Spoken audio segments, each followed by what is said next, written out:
Welcome to my channel. I am Balachandran. This video contains an episode of The History of English Literature. Beowulf. The Anglo-Saxons were fond of stories. They often gathered around the fire to listen to tales of battle.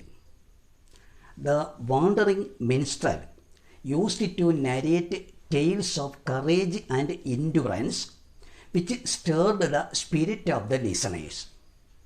The most famous of these is Beowulf. It is a collection of pagan tales and historical events. Beowulf is the oldest surviving epic of the Teutons.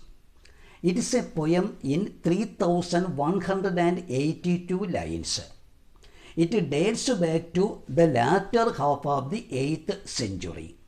England was at that time experiencing the move from paganism to Christianity. Beowulf is a collection of many stories strung together by several hands in the West Saxon dialect.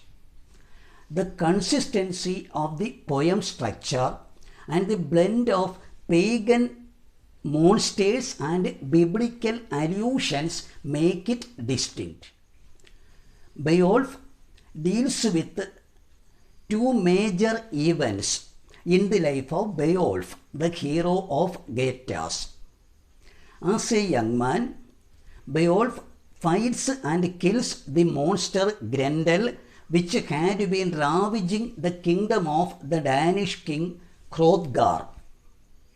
He also kills Grendel's mother, who comes to avenge her son. Beowulf was crowned the king of Geats. After 50 years, he again fights the dragon that attacked his people. In that combat, both Beowulf and the dragon receive mortal wounds.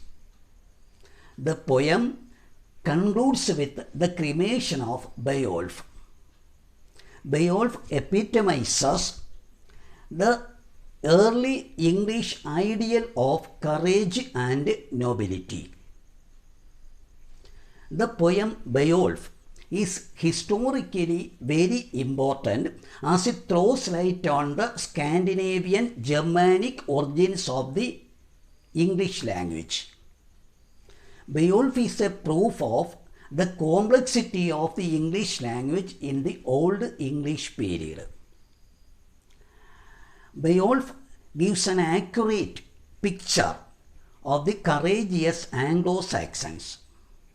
Anglo-Saxon poetry is a medley of pagan and Christian thought.